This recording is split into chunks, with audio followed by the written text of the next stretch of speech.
At just 19 years old, she made one of the most defining albums in hip-hop. At 21, her record label dropped her, so she took over her old crew's name and became the boss. She'd end up managing Naughty by Nature, Outkast, and LL Cool J. And 30 years later, she went back to a dead block somewhere in New Jersey, spent 16 years fighting to build on it, and put up 76 homes on land where 3 abandoned houses previously stood. This is the legendary story of how Queen Latifah built her massive New Jersey empire. Let's get into it. Chapter 1. The block she bought back. Pull up to 650 Springfield Avenue in New Jersey, expecting a celebrity project, and you'd drive right past it. There's no tower, no wall of blue glass, and no name in gold over the door. It's 4 stories of brick and gray panel on a corner way out past downtown, near the Irvington line. The townhouses run back down the side streets behind it, toward 19th Avenue and South 16th and South 17th. 76 homes in total, 60 of them stacked 3 to a townhouse building, and 16 more inside the mixed-use block. There's also a gym, EV chargers, and green roofs. And there's 1,900 square feet on the ground floor set aside for community nonprofits, which is the kind of space that pays a developer almost nothing and pays a neighborhood quite a lot. Reported price tag, about $14 million. Now, every piece of that address means something to the woman behind it. Westside Park, where she played as a kid, sits 1 block away. Her grandfather's hardware store used to be a few blocks the other direction. And she's talked about a woman on 17th Street who grew sunflowers every summer, an image that stayed in her head for 30 years as the picture of what that block was supposed to feel like. So in April of 2022, Dana Owens, who we all know as Queen Latifah, showed up on that corner in a hard hat. Newark Mayor Ras Baraka was standing next to her, along with New Jersey's late Lieutenant Governor Sheila Oliver. Oliver called the project a game changer. Baraka called it a linchpin. Then Latifah stepped up, standing on a lot she'd been circling for 2 decades.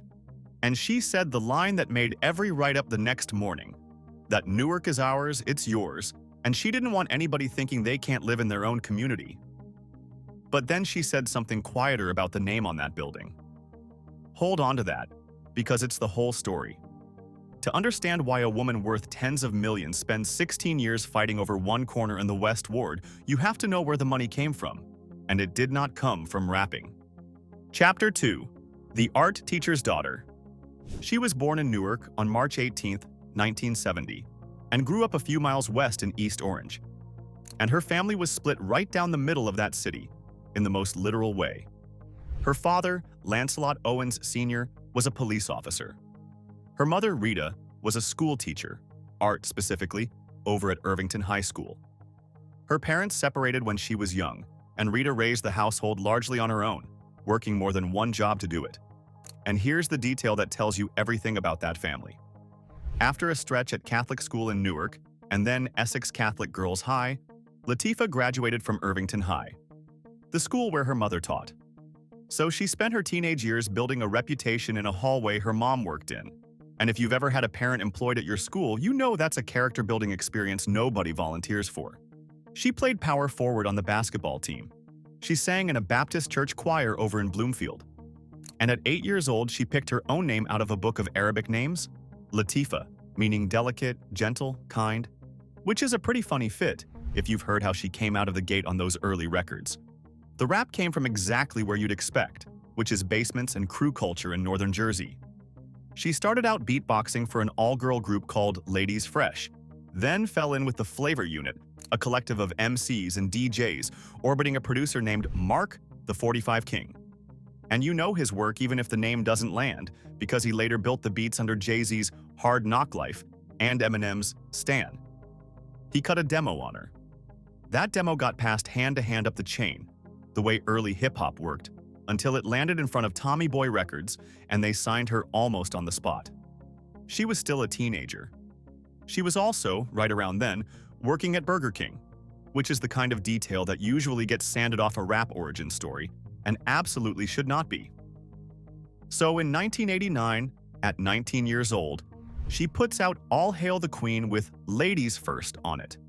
And she becomes one of the defining voices in a genre that had barely bothered making room for women at all. Then 2 years later, the label that found her decided she wasn't worth keeping. Speaking of a teenager carving out space in a genre that never planned for her, a lot of it comes down to how the brain performs when it matters. That's the idea behind an audio series called the Genius Switch. It's based on the neuroscience of the flow state, that mode where focus and creativity click at the same time. And the whole routine is just listening with headphones a few minutes a day. It's a one-time $39, less than a single online course, and it's backed by a 90-day money-back guarantee, so you can test it on yourself with nothing to lose. If you're watching on your TV, pause and scan the QR code on screen with your phone camera, or tap the first link in the description. Now, back to Queen Latifah, and the moment the industry decided it was done with her. Chapter 3. Dropped by her label, so she became one. Nature of a Sista came out in 1991, and it didn't do what the debut did, so Tommy Boy declined to renew her. And let's say that plainly, because it's the hinge of her entire fortune. Hip-hop's first great female star. 21 years old. No record deal. What she does next is the actual origin of the money, and I'd argue it's the smartest move of her whole career. See, the flavor unit, the crew, the name, the brand, was in trouble around that same time because Mark the 45 King was struggling with addiction.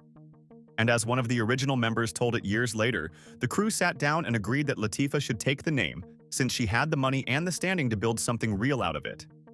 So she did.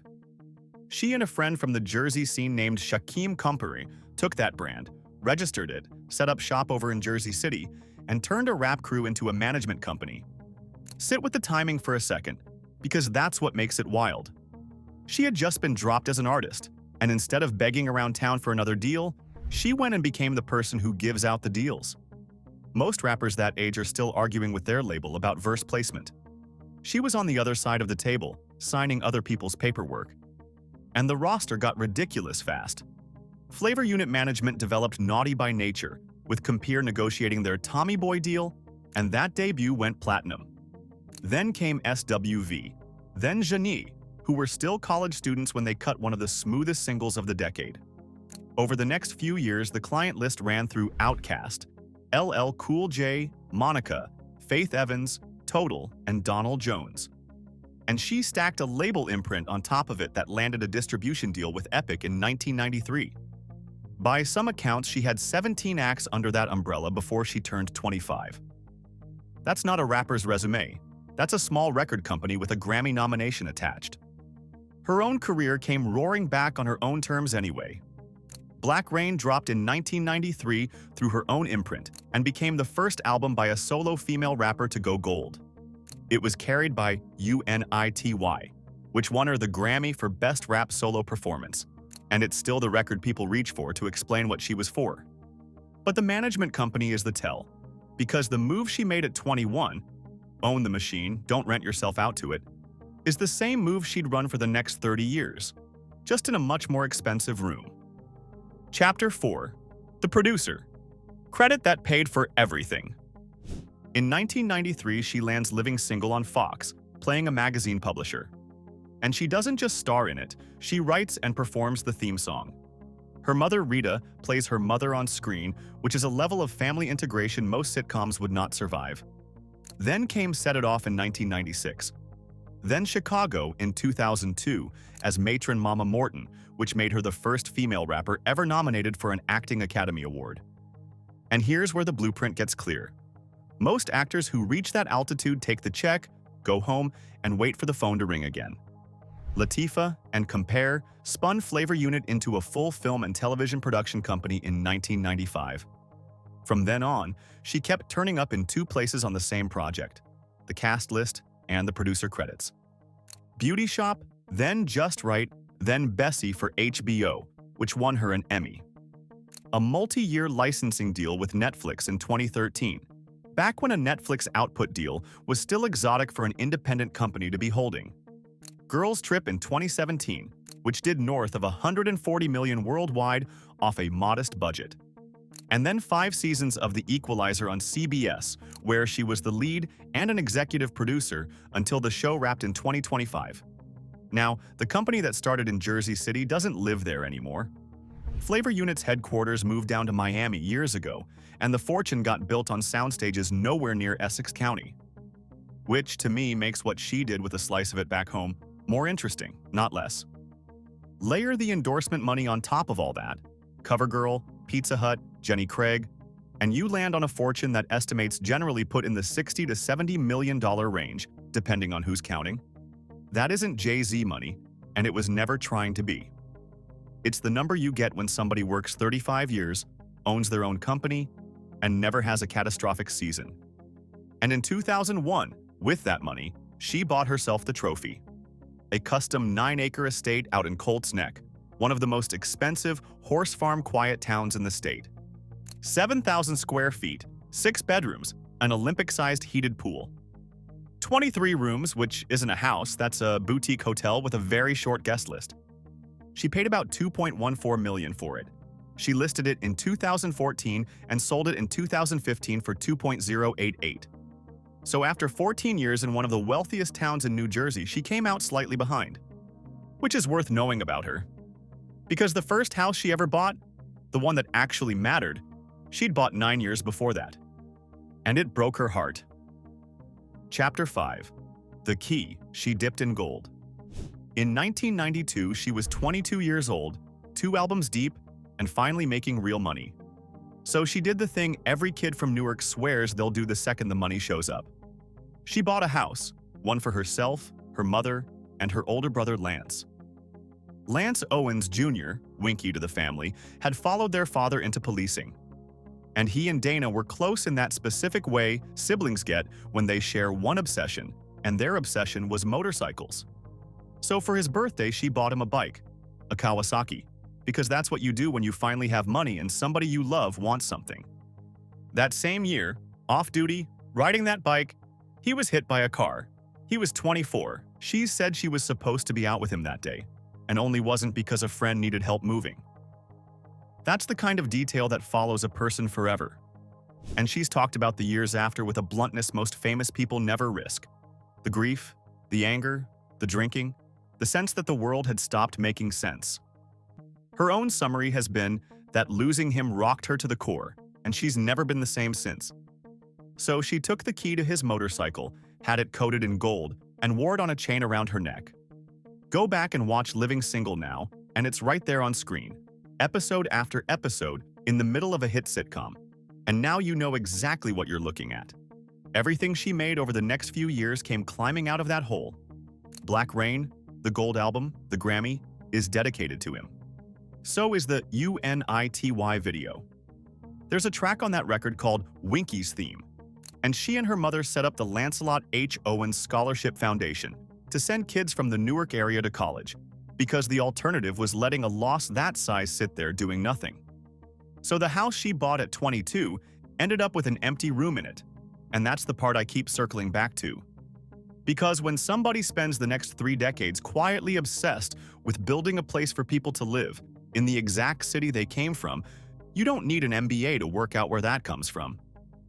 The trouble is, wanting to build in Newark and actually building in Newark turned out to be separated by 16 years, a state agency, a pandemic, and a fight she mostly lost. Chapter 6. 16 years for 1 block. She started looking at property around 2006. She went public with the plan in 2016. Ground didn't properly break until 2022, and the doors didn't open until 2023. That timeline never makes the celebratory write-ups, which is a shame, because it's the most instructive part of the story. That's what it costs, not in dollars, in years. The vehicle was Blue Sugar Corporation, a development firm she co-founded with, of course, Shaquem Kampir. 30-plus years into the same working relationship, and they came in alongside 2 Jersey developers, Gon Sosa Development and Life Assets Development. Which means she's co-president of one of 3 partner firms, not a woman standing there holding a deed. And that distinction matters the moment anybody says the word empire. Now here's the honest part, because this project did not land anywhere near where it started. What she originally pitched was bigger and cheaper to live in. Reporting at the time described 2 mixed-income buildings, around 115 units, weighted far more toward affordable housing. Then, the state denied the low-income housing tax credit that would have financed that version. So the plan got cut down and tilted toward market rate. What got built was 76 units, 16 of them affordable for households under 80% of area median income. Newark's council also moved long-term tax abatements for the site in the 25 to 30-year range, according to the city's own announcements. Market rents were pitched at $1,800 a month when they broke ground. Listings for that building in 2026 start closer to $2,350. And Newark's typical rent, depending whose data you trust, sits somewhere between $1,700 and $2,100. So the building named after a Newark schoolteacher on a Newark side street mostly rents above the Newark average. Both of those things are true at once, which is why I'd rather hand you both than pick the flattering one. 76 brand new homes on a block left to rot for decades is a real thing that real families sleep in tonight, and 16 of them genuinely sit below market. But a mostly market-rate development sitting on a decades-long tax break is exactly the pattern researchers at Rutgers Newark keep warning about. This is a city where 7 in 10 residents rent, and around 60% of them already hand over too much of the paycheck. There is a nice wrinkle in how those affordable units got filled, though. When the city opened applications for 6 of them in early 2024, it ran them under Newark's first dibs rule, which puts people already living in the city ahead of applicants from out of town.